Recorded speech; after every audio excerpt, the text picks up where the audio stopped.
بسم اللہ الرحمن الرحیم۔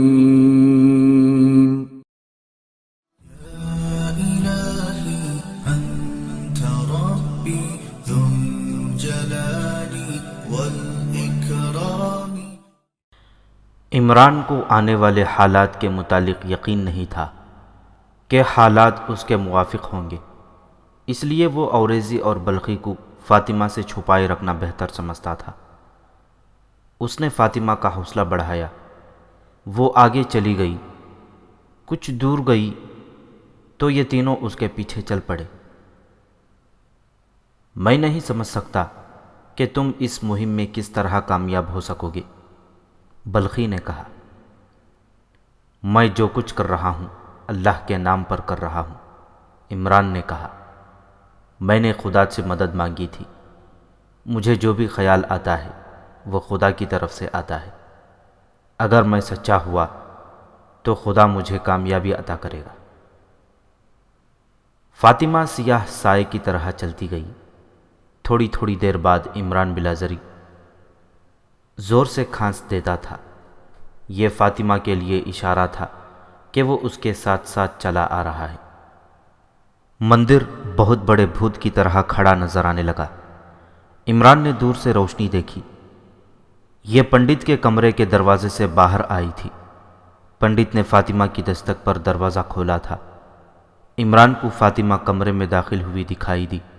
دروازہ بند ہو گیا، روشنی غائب ہو گئی۔ عمران اپنے ساتھیوں کے ساتھ آگے چلا گیا۔ دونوں ساتھیوں کو ذرا دور درختوں کے پیچھے کھڑا کر دیا اور خود دبے پاؤں دروازے کے قریب چلا گیا۔ دروازے کے درزوں میں سے روشنی آ رہی تھی۔ دروازے تک 3-4 سیڑھیاں جاتی تھیں۔ عمران سیڑھیاں چڑھ کر دروازے کے ساتھ لگ کر بیٹھ گیا۔ میں سمجھ نہیں سکا کہ تم یہ بچوں کی سی ضد کیوں کر رہی ہو، پنڈت کہہ رہا تھا۔ وہاں کوئی ہندو بھی نہیں جا سکتا، تم تو مسلمان ہو۔ میں اس چڑیل کو آخری بار اپنی آنکھوں سے دیکھنا چاہتی ہوں، فاطمہ نے کہا۔ دور سے دکھا دینا۔ مجھے آج رات ادھر جانا ہی تھا، لیکن آدھی رات کے بعد جاؤں گا جب چاند اوپر آ جاتا ہے، پنڈت نے کہا۔ تم اس وقت تک یہاں رک سکو گی؟ ابھی چلیں، فاطمہ نے کہا۔ آپ کی اجرت آپ کے سامنے پڑی ہے، میں آپ کو منہ مانگ کی قیمت دے رہی ہوں۔ میں یہ بھی جانتی ہوں کہ یہ انسانی قربانی محض فریب ہے۔ میں آپ کا بھانڈا پھوڑ سکتی ہوں، میں بہت کچھ کر سکتی ہوں۔ میں آپ کے جال میں نہیں بلکہ آپ میرے جال میں آئے ہوئے ہیں۔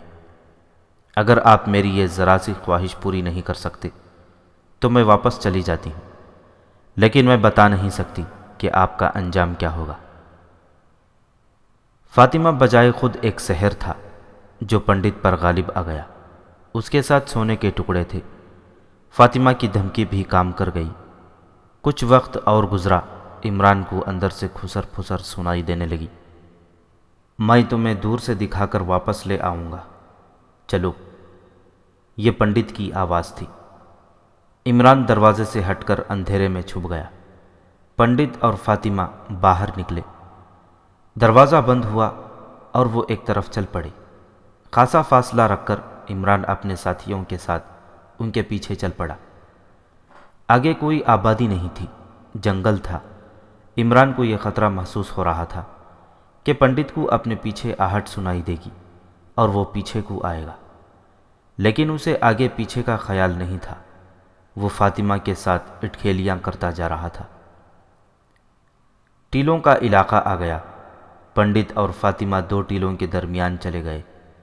عمران اور اس کے ساتھی بھی بھول بھلائیوں میں داخل ہو گئے، مگر انہیں ایک خطرہ نظر آنے لگا۔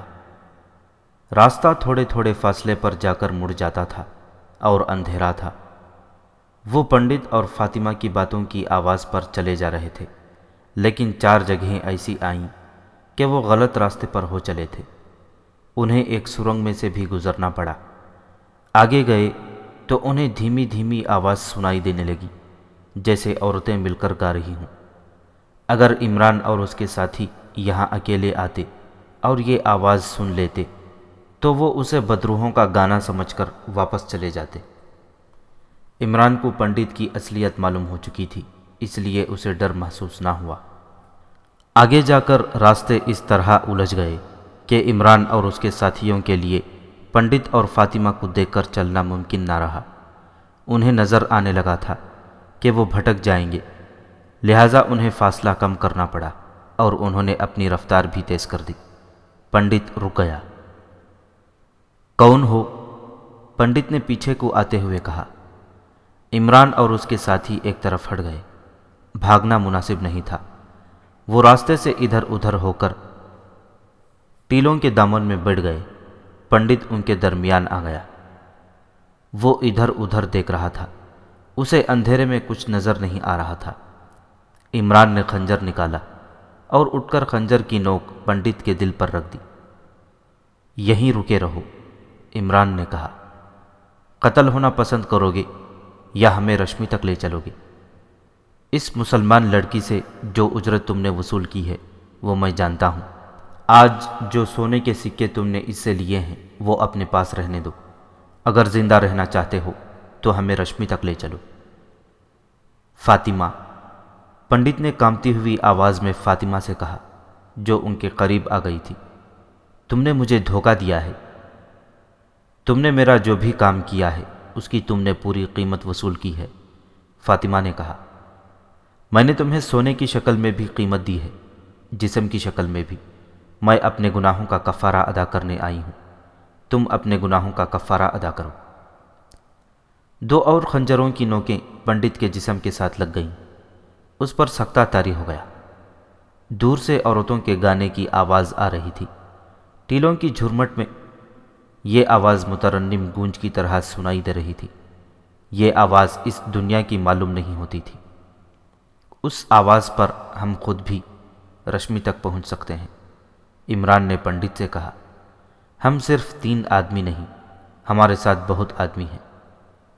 ہم نہ تمہیں زندہ چھوڑیں گے نہ تمہارے کسی اور پنڈت کو۔ ہم ان گانے والیوں کو بھی اٹھا لے جائیں گے۔ خون خرابے سے بچو اور چل کر وہ ہندو لڑکی ہمارے حوالے کر دو جسے قربانی کے لیے لائے ہو۔ اپنے پتھر کے خداؤں اور مورتیوں کو پکارو، تمہاری دیویاں اور دیوتا تمہاری مدد کو نہیں آئیں گے۔ چلو۔ پنڈت خاموشی سے آگے آگے چل پڑا۔ اس پر تو جیسے سکتہ طاری ہو گیا تھا، مگر یہ نہیں کہا جا سکتا تھا کہ اس نے ہتھیار ڈال دیے ہیں۔ عمران اور اس کے ساتھیوں کو کچھ علم نہیں تھا کہ آگے کیا ہے۔ انہیں صرف عورتوں کا گیت سنائی دے رہا تھا۔ راستہ مڑتا، کئی راستوں میں الجھتا اور ٹیلوں کے گرد گھومتا جا رہا تھا۔ عمران چوکنا تو تھا ہی، وہ اور زیادہ ہوشیار ہو گیا۔ یہ بھی ممکن تھا کہ پنڈت انہیں کسی غلط راستے پر ڈال کر غائب ہو جائے اور انہیں پنڈت کے آدمی گھیر کر ختم کر دیں۔ راستہ ایک میدان میں داخل ہوا۔ یہ کوئی وسیع میدان نہیں تھا، 40-50 گز چوڑا اور اتنا ہی لمبا تھا۔ یہ گولائی میں تھا۔ اس کے گرد مندر اور کمرے تھے جو پختہ ٹیلوں کو تراش کر بنائے گئے تھے۔ چبوترے بنے ہوئے تھے جن میں بعض پر سادھو قسم کے آدمی بیٹھے ہوئے تھے۔ ہر ایک کے پاس ایک لڑکی بیٹھی تھی اور وہ ہنس کھیل رہے تھے۔ میدان میں 10-12 جوان لڑکیاں دائرے میں رقص کی اداؤں سے گھومتی اور گا رہی تھی۔ بہت سی مشعلیں زمین میں گاڑی ہوئی تھیں۔ گانے والی لڑکیوں کے درمیان ایک لڑکی بیٹھی ہوئی تھی۔ وہ سب نیم عریاں تھیں۔ پنڈت رک گیا۔ اس نے بے بسی کے عالم میں تینوں مسلمانوں کی طرف دیکھا۔ لڑکی ہمارے حوالے کر دو، عمران نے پنڈت کے پہلو میں خنجر کی نوک چبھو کر کہا۔ پنڈت نے بلند آواز سے حکم دیا، رک جاؤ۔ گانے والیاں خاموش ہو کر ایک طرف ہٹ گئیں۔ پنڈت اور سادھو اٹھ کھڑے ہوئے۔ رشمی جہاں بیٹھی تھی وہیں بیٹھی رہی۔ عمران اور اس کے ساتھیوں نے منہ اور سر پگڑیوں میں چھپا رکھے تھے۔ انہوں نے خنجر بند کر کے تلواریں نکال لیں اور پنڈت کو آگے لے گئے۔ تمام پنڈتوں، سادھوؤں اور لڑکیوں پر سناٹا طاری ہو گیا۔ بڑا پنڈت 2 تلواروں کے درمیان کھڑا تھا۔ عمران نے آگے بڑھ کر رشمی کو اٹھایا۔ رشمی اسے آنکھیں کھولے دیکھتی رہی، جیسے عمران کو پہچان نہ سکی ہو۔ عمران نے بلایا، اسے جھنجھوڑا، مگر وہ اسے دیکھتی ہی رہی۔ صاف پتہ چلتا تھا کہ کہ اسے کچھ پلایا گیا ہے جس کے اثر سے اس کا دماغ حاضر نہیں۔ عمران نے اسے بازو سے پکڑا اور چل پڑا۔ رشمی اس کے ساتھ چلتی آئی۔ عمران نے سب کی طرف دیکھا اور کہا، اگر کسی نے کوئی حرکت کی تو وہ مارا جائے گا۔ تم سب بہت سے آدمیوں کے گھیرے میں ہو۔ اس پر یہ اثر کب تک رہے گا؟ عمران نے پنڈت سے پوچھا۔ صبح تک اتر جائے گا، پنڈت نے جواب دیا۔ جاؤ اسے لے جاؤ۔ تم ہمارے ساتھ چلو گے؟ عمران نے کہا۔ ہمیں راستہ یاد نہیں رہا، ہمارے آگے آگے چلو۔ عمران نے تلوار کی نوک اس کی شہرک پر رکھ دی۔ یہ پنڈت سدھائے ہوئے جانور کی طرح آگے آگے چل پڑا۔ اس پر دہشت کا غلبہ تھا۔ وہ جب ایک بار پھر ٹیلوں کی بھول بھلیوں میں داخل ہوئے، اس وقت رسد کے ذخیرے کو آگ لگانے والے ذخیرے میں داخل ہو چکے تھے اور تیل چھڑک کر آگ لگا رہے تھے۔ پنڈت آگے آگے چلا آ رہا تھا۔ عمران، نظام اوریزی اور قاسم بلخی کے ہاتھوں میں تلواریں تھیں۔ فاطمہ بھی ان کے ساتھ چلی آ رہی تھی۔ رشمی دماغی غیر حاضری کی کیفیت میں ساتھ ساتھ آ رہی تھی۔ آخر وہ اس علاقے سے نکل آئے۔ تب انہوں نے دیکھا کہ شہر کی طرف سے آسمان سرخ ہو رہا تھا۔ پھر بلند ہوتے ہوئے شعلے بھی نظر آنے لگے۔ عمران نے گلا پھاڑ کر نعرہ لگایا، اللہ اکبر، اور اپنے ساتھیوں سے ان کی زبان میں کہا، وہ دیکھو اللہ کے شیروں نے کفار کی کمر توڑ ڈالی ہے۔ غزنی پر حملہ کرنے والوں کو ہمارے خدا نے یہیں خاکستر کر دیا ہے۔ یہ کیا ہوا؟ پنڈت کے منہ سے گھبرائی ہوئی آواز نکلی۔ شہر جل رہا ہے۔ یہ ہمارے خدا کا قہر ہے جو تم پر گرا ہے، عمران نے کہا۔ اپنی عبادت گاہوں میں بھی تم عیاشی سے گریز نہیں کرتے۔ اس ہندو لڑکی کی آہ نے تمہارے شہر کو آگ لگا دی ہے۔ ہم جانتے ہیں کہ یہ انسانی قربانی فریب ہے۔ ہمیں یہ بھی معلوم ہے کہ تم نے اس لڑکی کو قربانی کے لیے کس طرح منتخب کیا تھا۔ میں نے تمہارے ساتھ وعدہ کیا تھا کہ تمہیں زندہ رہنے دیں گے۔ ہم تمہیں زندہ چھوڑ کر جا رہے ہیں۔ کسی کو پتہ نہ چلے کہ ہم رشمی کو لے گئے ہیں۔ تمہارے راجا نے اس لڑکی کو ابھی نہیں دیکھا تھا۔ کوئی اور لڑکی لے آؤ اور اس کی قربانی دے دینا۔ ہم تمہاری فریب کاری پر پردہ ڈالے رکھیں گے۔ اتنی زیادہ رعایت اور جان بخشی کے باوجود تم نے کوئی گڑبڑ کی تو ان شعلوں کو دیکھ لو جو اس شہر کو آگ لگا سکتے ہیں۔ وہ تم جیسے 100 پنڈتوں کو زندہ جلا سکتے ہیں۔ پنڈت شعلوں کو دیکھ رہا تھا۔ اس پر جیسے غشی تاری ہوئی جا رہی تھی۔ شعلے بہت اوپر چلے گئے تھے۔ ان کے ساتھ شہریوں اور فوج کا شور و غل سنائی دینے لگا تھا۔ پنڈت یوں بیٹھ گیا جیسے گر پڑا ہو۔ اس نے سر ہاتھوں میں لے لیا۔ عمران اور اس کے ساتھی تیزی سے چل پڑے۔ ہر کام خوش اسلوبی سے ہوتا جا رہا تھا۔ یہ خدائی مدد تھی۔ وہ دریا کے کنارے اس جگہ پہنچے جہاں جگ موہن کو انتظار کے لیے کہا گیا تھا۔ جگ موہن 4 گھوڑوں کے ساتھ کھڑا تھا۔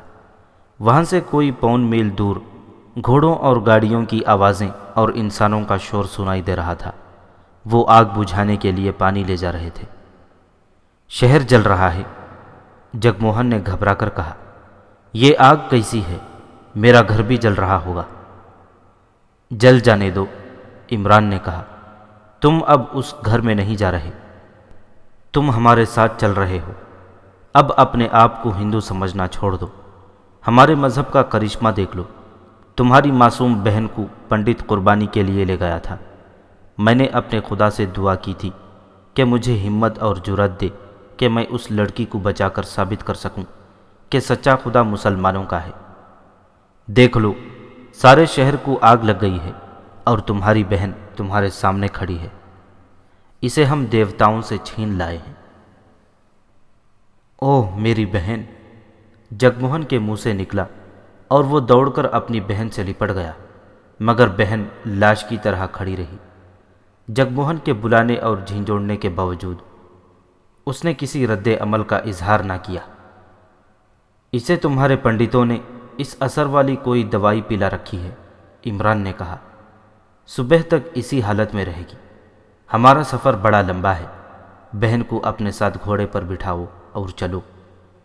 جگموہن نے رشمی کو اپنے ساتھ سوار کر لیا اور فاطمہ کو عمران نے اپنے گھوڑے پر اپنے پیچھے بٹھا لیا۔ اوریزی اور بلخی اپنے اپنے گھوڑوں پر سوار ہو گئے۔ وہ کشتیوں کے پل سے نہیں گزر سکتے تھے، وہاں سنتریوں کا خطرہ تھا۔ انہوں نے ایک جگہ دیکھ لی جہاں دریا کا پاٹ بہت چوڑا اور گہرائی کم تھی۔ وہ دریا پار کر گئے۔ انہوں نے پیچھے دیکھا، اب شعلے درختوں کو بھی جلا کر آسمان تک پہنچ رہے تھے۔ یہ آگ ہمیں یہ فائدہ دے گی کہ کسی کو ادھر ادھر کی ہوش نہیں رہے گی۔ عمران نے کہا، راجہ جے پال کی اپنی بیٹیاں اگر اغوا ہو گئیں تو وہ انہیں بھی نہیں ڈھونڈے گا۔ صبح طلوع ہوئی تو جہاں 1.5 میل کے علاقے میں راجہ جے پال کی فوج کی رسد اور جنگی سامان کے انبار لگے ہوئے تھے، وہاں راکھ کے ڈھیر پڑے تھے۔ درخت بھی جل گئے تھے، ان میں سے ابھی تک دھواں اٹھ رہا تھا۔ لوگ ابھی تک راکھ پر پانی پھینک رہے تھے، کیونکہ یہ راجہ کا حکم تھا۔ مسلمانوں کے گھر لوٹے جا رہے تھے۔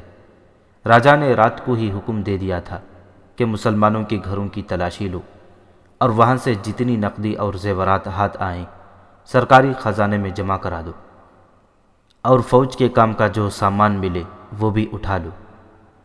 رات کو جب عمران اور اس کے ساتھی بڑے پنڈت سے رشمی کو چھین کر لے گئے تو پنڈت شہر کی طرف چل پڑا۔ وہ آگ سے بے نیاز اپنے مندر میں گیا اور اپنے 2 آدمیوں کو ساتھ لے کر آگ کی طرف چلا گیا۔ شہر کی ساری آبادی باہر آ گئی تھی۔ شعلوں کی روشنی میں ہر انسان نظر آ رہا تھا، ان میں عورتیں بھی تھیں۔ پنڈت اور اس کے آدمی عورتوں کو دیکھتے پھر رہے تھے۔ پنڈت ایک جگہ رک گیا، اس نے اپنے آدمیوں کو ایک نوجوان لڑکی دکھائی اور خود پرے ہٹ گیا۔ کچھ دیر بعد کسی طرف سے گھوڑا گاڑیاں دوڑتی آئیں۔ عورتیں راستے سے ہٹنے کے لیے ادھر ادھر ہٹ گئیں۔ پنڈت کے ایک آدمی نے اس لڑکی کو پکڑ لیا جو پنڈت نے انہیں دکھائی تھی۔ دوسرے آدمی نے لڑکی کی ناک پر کپڑا رکھ دیا اور اسے دھکیلتے گھسیٹتے ہوئے اندھیرے میں لے گئے۔ انہیں کوئی بھی نہ دیکھ سکا۔ وہاں سے اٹھا کر مندر میں لے گئے اور صبح طلوع ہونے سے پہلے اسے ٹینوں والے مندر میں پہنچا دیا گیا، جہاں وہ رشمی کی طرح سب کچھ دیکھتی تھی، مگر اس کا دماغ سوچنے اور سمجھنے کے قابل نہیں رہا تھا۔ ہندو مت نہ کبھی مذہب کہلا سکا ہے، نہ یہ آج مذہب ہے۔ یہ توہمات، رسومات اور تعصبات کا مرکب ہے، جسے اس کے پیشواؤں نے مذہب کہہ دیا تھا۔ اس نام نہاد مذہب میں خدا کا تصور پیدا نہ ہو سکا۔ نہتوں، کمزوروں، بچوں اور عورتوں کی قتل و غارت، حیوانی جذبات پرستی، دھوکہ فریب اور وعدہ شکنی اس مذہب کے اصول ہیں۔ اس کے پیشواؤں نے اپنی عیاشی کے لیے ایسے ایسے توہمات پیدا کیے جو ان کے پیروکاروں کے ذہن اور دل پر غائب آ گئے، اور خدا کی بہت سی شکلیں گھڑ لی گئیں۔ لہٰذا چاند اور سورج گرہن، سیلاب، آگ، سانپ، بندر اور آسمانی بجلیوں وغیرہ کو انہوں نے مختلف دیوتاؤں سے منسوب کر کے ان کی پوجا شروع کر دی۔ آج تک یہ قوم سانپ کی پوجا کرتی ہے۔ راجہ جے پال اس آگ کو جو بھٹنڈا کے جانبازوں نے لگائی تھی اپنے دیوتاؤں کا قہر سمجھتا تھا، اور یہ بھی کہتا تھا کہ یہ غزنی کے جاسوسوں کی کارستانی ہے۔ وہ عجیب طرح کی باتیں کرتا تھا۔ کبھی کہتا، پنڈت کو بلاؤ، دیوتا سخت ناراض ہیں، ایک کے بجائے 2 لڑکیوں کی قربانی فوراً دے دو، جلدی۔ اور اس کے ساتھ ہی چلا چلا کر کہتا، مسلمانوں کے گھر جلا دو، ان کے گھر لوٹ کر فوج کو دے دو، ان کی عورتوں کو میرے سامنے لے آؤ۔ دیوتاؤں پر اس کا حکم نہیں چل سکتا تھا۔ وہ جانباز جو رسد کے ذخیرے اور اس کے دل میں جو آگ لگا گئے تھے وہ اس کی دسترس سے دور چلے گئے تھے۔ اس کے سامنے 5-6 مسلمان لڑکیاں کھڑی تھیں جو اسے پیش کی گئی تھیں۔ یہ شریف گھرانوں کی بیٹیاں تھیں جو مسلمانوں کو سزا دینے کے طور پر گھروں سے زبردستی راجہ کے پاس لے جائی گئی تھیں۔ راجہ تخت پر بیٹھا لڑکیوں کو ایسی نگاہوں سے دیکھ رہا تھا جن میں طنز بھی تھی اور ہوس بھی۔ تم خوش قسمت ہو کہ خوبصورت ہو، راجہ جے پال نے لڑکیوں سے کہا، ورنہ میں تمہارے ساتھ ایسا سلوک کرتا جس سے تمہاری قوم عبرت حاصل کرتی۔ میں تم پر رحم کرنا چاہتا ہوں۔ تمہیں راج محل میں رکھا جائے گا۔ اپنے مذہب کو بھول جاؤ، جس روز تمہارے گھر والے ہمیں آ کر بتا دیں گے کہ آگ کس نے لگائی تھی، اس روز تمہیں آزاد کر دیا جائے گا۔ اس وقت تک تم۔ راجہ تنزیہ ہنسی ہنس پڑا۔ ہمارا مذہب تمہارے مذہب کی طرح اتنا گھٹیا نہیں کہ ہم اسے تمہارے حکم سے بھول جائیں، ایک لڑکی نے کہا۔ بکواس بند کرو لڑکی، ایک درباری نے گرج کر کہا۔ تم مہاراجہ کے دربار میں کھڑی ہو۔ مہاراج ہمارا خدا نہیں، ایک اور لڑکی نے کہا۔ کمزوروں اور عورتوں پر ہاتھ اٹھانے والا مہاراجہ اس قابل نہیں کہ مسلمانوں کی بیٹیاں اس کی عزت کریں۔ یاد رکھ مہاراجے، ہم ہنسی خوشی تمہارا ظلم و ستم سہ لیں گی، مگر تیرا انجام بہت برا ہوگا۔ تو زندہ جلے گا، تیرا کوئی دیوتا تجھے بچا نہیں سکے گا۔ تو 2 بار شکست کھا چکا ہے، ایک نہیں 1000 لڑکیاں اندرا دیوی کے قدموں میں ذبح کر دے۔ شکست تیرے مقدر میں لکھی جا چکی ہے، تو ہمیں سزا دے رہا ہے، ہمارا خدا تجھے سزا دے گا۔ لے جاؤ انہیں، راجہ جے پال نے حکم دیا۔ سپاہی لڑکیوں کو دھکیلتے گھسیٹتے لے گئے۔ سلطان محمود غزنوی خراسان اور بخارا کو سلطنت غزنی میں شامل کر چکا تھا، مگر خانہ جنگی رکی نہیں تھی۔ اس وقت خلافت بغداد کی گدی پر القادر باللہ عباسی بیٹھا تھا۔ اسلامی نظام کے مطابق تمام مسلمان سلطنتیں اور چھوٹی بڑی ریاستیں خلافت کے تحت آتی تھیں، اور خلیفہ کے حکم کی تعمیل ان کے فرائض میں شامل تھی، مگر اقتدار کی ہوس اور توسیع پسندی نے مسلمان حکمرانوں کے دلوں سے خلافت کا احترام نکال دیا اور آپس میں عداوت پیدا کر دی تھی۔ خلافت برائے نام مرکز بن کر رہ گیا تھا۔ سبکتگین نے خلافت سے رشتہ نہیں توڑا تھا، محمود نے بھی خلافت کی عظمت کو برقرار رکھا۔ خراسان اور بخارا کو سلطنت غزنی میں شامل کر کے سلطان محمود نے خلیفہ کو ان الفاظ کا پیغام بھیجا۔ قوم نے پہلی بار خانہ جنگی میں جو زخم کھائے ہیں وہ ابھی ٹھنڈے نہیں ہوئے تھے کہ مجھے پڑوس کے مسلمان حکمرانوں کے خلاف ایک اور جنگ لڑنی پڑی۔ انہوں نے سلطنت کے حصے کرنے شروع کر دیے تھے اور خود ہی حکمران بن بیٹھے تھے۔ میں نے انہیں صلح صفائی کے پیغام بھیجے، انہیں غیر مسلموں کے ہاتھوں میں کھیلنے سے روکا، مگر میری امن پسندی کو انہوں نے میری بزدلی سمجھا۔ انہوں نے حالات اتنی جلدی خراب کر دیے کہ میں آپ سے حکم نہ لے سکا، مجھے فوری طور پر جنگی کارروائی کرنی پڑی۔ یہ بظاہر خوشخبری ہے کہ میں نے خراسان اور بخارا کو ان باغیوں اور غداروں سے چھین کر سلطنت غزنی میں شامل کر لیا ہے، مگر میں اسے خوشخبری نہیں سمجھتا۔ یہ ایک قومی المیہ ہے کہ ہم آپس میں لڑے اور دونوں طرف وہ فوج ضائع ہوئی ہے جس سے ہمیں سلطنت اسلامیہ کا تحفظ کرنا تھا اور اسلام کے فروغ کے لیے کفرستان کو اسلام کے پرچم تلے لانا تھا۔ میں مرد میدان ہوں، مجھے نظر آ رہا ہے کہ میری عمر میدان جنگ میں گزر جائے گی اور میری لاش کسی محاذ سے اٹھائی جائے گی۔ خدشہ یہ ہے کہ میں اپنے بھائیوں کے خلاف لڑتا ہوا مارا گیا تو میرا جہاد رائیگان جائے گا اور میں خدا کے حضور سرخرو نہیں ہو سکوں گا۔ میں اپنی سلطنت کی توسیع نہیں، اسلام کا فروغ چاہتا ہوں۔ مجھے تاج سر پر رکھ کر تخت پر بیٹھنے کی مہلت ہی کب ملے گی؟ مجھے ہندوستان کے بت للکار رہے ہیں۔ راجہ جے پال ہندوستان کی تمام ریاستوں کی فوجوں سے غزنی پر حملے کی تیاریاں کر رہا ہے۔ میں اس کی طرف بڑھتا ہوں تو میرے مسلمان بھائی میری پیٹھ پیچھے وار کرتے ہیں۔ اس لحاظ سے ہندو اور مسلمان ایک ہو گئے ہیں۔ کیا آپ سمانیوں، تبرستانیوں، غوریوں اور الخانیوں کو بتا سکتے ہیں کہ ہم سب ایک امت ہیں؟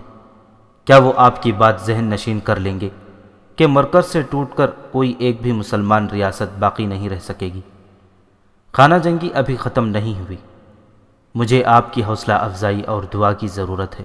سلطنت غزنی کی مالی حالت اچھی نہیں رہی، آپ میری مالی مدد نہیں کر سکتے، نہ میں آپ سے مالی مدد مانگوں گا۔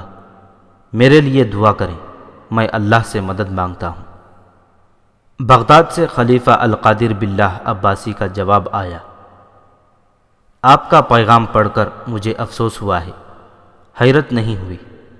ہماری یہ روایت نئی نہیں کہ اپنے اوپر حکمرانی کا نشہ طاری کر کے اپنے مذہب اور ملی اتحاد کو قربان کر دو۔ یہ لوگ جو آپس کے خون خرابے کا باعث بنے ہوئے ہیں، اسلام کو اپنی اغراض کے لیے استعمال کر رہے ہیں۔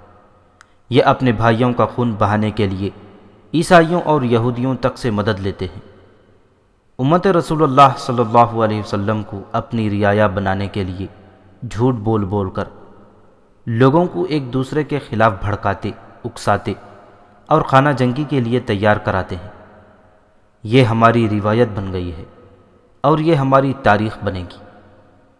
قوم مسلم کے امراء تخت و تاج کے حصول کی خاطر قوم کو گروہوں میں تقسیم کر کے ایک دوسرے کے خون کا پیاسا بنائے رکھیں گے۔ سلطنت اسلامیہ ریاستوں میں بٹتی چلی جائے گی، کفار انہیں مدد دیتے رہیں گے، جلتی پر تیل ڈالتے رہیں گے اور سلطنت کو ٹکڑوں میں کاٹتے چلے جائیں گے۔ یہ امراء اور حکمران سمجھ نہیں سکتے کہ مرکز سے کٹ کر ان کی حالت ویسی ہی ہو رہی ہے جیسے درخت سے ٹوٹی ہوئی شاخوں کی ہوتی ہے۔ انہیں پتا پتا ہو کر بکھر جانا اور سوکھ جانا ہے۔ میں ڈرتا ہوں کہ شاخیں اسی طرح ٹوٹ ٹوٹ کر گرتی رہیں تو اسلام کا درخت سوکھ جائے گا۔ خانہ جنگی کو ہمیشہ کے لیے ختم کرنے کے لیے اگر آپ کو ایک فیصلہ کن خانہ جنگی لڑنی پڑ جائے تو میں آپ کو اس کی اجازت دیتا ہوں۔ شرط یہ ہے کہ آپ کی نیت میں فتور نہ ہو اور آپ قوم کو متحد کریں۔ آپ کا مقصد اسلام کا فروغ ہونا چاہیے۔ ہندوستان کے مسلمان ذلت کی زندگی گزار رہے ہیں اور ہندوؤں کے ڈر سے اور ان کی فریب کاریوں سے بھی اسلام سے دستبردار ہوتے جا رہے ہیں۔ میں آپ کو یہ فرض سونپتا ہوں کہ ہندوستان کے مسلمانوں کی مدد کو پہنچیں، ان کے وقار کا تحفظ کریں، ہندوستان کے بت توڑ کر وہاں اسلامی سلطنت کی بنیادیں رکھیں۔ اگر آپ کی نیت صاف ہوئی اور آپ کے دل میں جہاد فی سبیل اللہ کا جذبہ ہوا تو اللہ آپ کی مدد کرے گا۔ سلطانی کے لیے لڑنے والوں کو اگر کامیابی حاصل ہوتی بھی ہے تو وہ عارضی ہوتی ہے، دائمی فتح ان کی ہوتی ہے جو حق پر ہوتے ہیں۔ اس پیغام کے ساتھ خلیفہ نے سلطان محمود کو افغانستان اور خراسان کی سلطانی کی سند دے کر اسے یمین الدولہ اور امین الملت کے خطابات عطا کیے۔ مشہور مورخ اور وقائع نگار محمد قاسم فرشتہ لکھتا ہے کہ راجہ جے پال کے دوسرے حملے کو روکنے میں اور اس کے فوراً بعد خانہ جنگی میں سلطان محمود کی فوج کا جہاں جانی نقصان ہوا وہاں مالی نقصان بھی کچھ کم نہ تھا۔ فتح البلا، سفر نامہ ابو نصر مسختہ اور ابو الفضل کی تحریریں شاہد ہیں کہ محمود کے دربار میں مختلف علوم کے جتنے عالم تھے اور جتنی عمدہ فوج محمود کی تھی اور جتنی عمدہ انتظامیہ تھی، اس کی مثال اس وقت تک کوئی اور مسلمان حکمران پیش نہیں کر سکا تھا۔ مگر فوج اور سول انتظامیہ کے اس اونچے معیار کو برقرار رکھنے کے لیے بہت خرچ اٹھتا تھا۔ ہندوستان میں اور اڑوس پڑوس کے دیگر ممالک میں جو جاسوسی نظام قائم کیا گیا تھا اس کے اخراجات بھی خاصے زیادہ تھے۔ یہی وجہ ہے کہ سلطان محمود کو مالی پریشانیوں نے گھیر لیا۔ انہی دنوں جب سلطان محمود غزنی ایک طرف خانہ جنگی میں الجھا ہوا تھا، دوسری طرف ہندوستان کا لشکر غزنی پر حملہ کرنے آ رہا تھا، تیسری طرف مالی پریشانی اور چوتھی طرف یہ عالم کہ جن سے مالی اور فوجی مدد ملنی چاہیے تھی وہ ان کے دشمن ہو گئے تھے۔ ایک روز اس کے غزنی کے دربار میں دو اجنبی آئے۔ یہ سیستان کے ایک گاؤں کے رہنے والے تھے۔ انہوں نے بتایا کہ ان کے گاؤں کو پانی دور سے ملتا تھا۔ انہوں نے گاؤں سے دور ایک ویرانے میں کنواں کھودنا شروع کیا۔ زمین کی سطح کی حالت بتاتی تھی کہ پانی زیادہ گہرائی میں نہیں ہوگا اور زمین نرم ہو گئی، مگر 3 ہاتھ نیچے تک کھودائی کی گئی تو آگے زمین پتھروں جیسی سخت ہو گئی۔ سلطان خراسان و سیستان ایک مسافر نے کہا، اگر زمین صرف سخت ہوتی اور پتھر کی سیلیں ہوتی تو ہم کھدائی ترک کر دیتے۔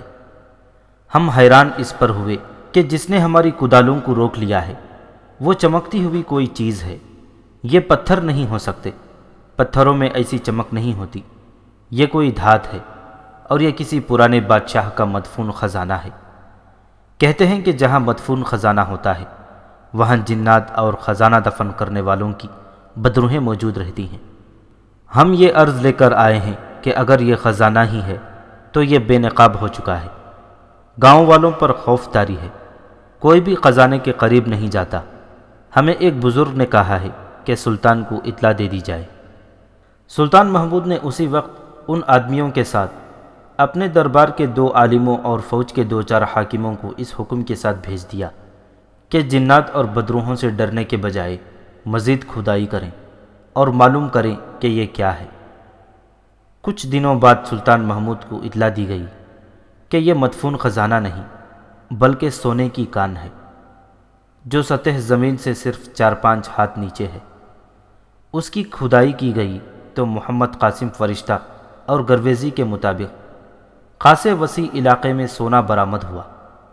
اس کان کی شکل درخت کی سی تھی، جیسے درخت گرا کر زمین میں دفن کیا گیا ہو۔ کان درخت کے ٹہنوں اور ٹہنیوں کی طرح پھیلی ہوئی تھی۔ یہ خالص سونا تھا جو کسی بادشاہ کا مدفون خزانہ نہیں بلکہ زمین کا معدنی خزانہ تھا۔ مذکورہ مورخ لکھتے ہیں کہ محمود کے دور حکومت میں اس کان سے سونا نکلتا رہا۔ اس کی وفات کے بعد جب اس کا بیٹا مسعود اس کا جانشین ہوا تو وہ اپنے باپ کے الٹ ثابت ہوا۔ اس نے اپنے آپ کو روایتی بادشاہ بنا لیا۔ سلطان محمود نے سلطنت غزنی کو خدا کے جس راستے پر ڈالا تھا وہ راستہ اس کے بیٹے کے دور میں عیش و عشرت اور گناہوں کی تاریکی میں گم ہو گیا۔ سونے کی اس کان کی دولت رقص و سرور اور جام میں اڑنے لگی۔ ایک رات شدید زلزلہ آیا۔ زلزلے کا مرکز یہی مقام تھا جہاں سے سونا برآمد ہو رہا تھا۔ وہاں سے زمین پھٹ گئی، پھر زمین بیٹھ گئی اور کان کا پورا علاقہ زمین کی پیٹ میں چلا گیا۔ مسعود نے دور گہرائی تک زمین کھود ڈالی، اسے مٹی اور پتھروں کے سوا کچھ نہ ملا۔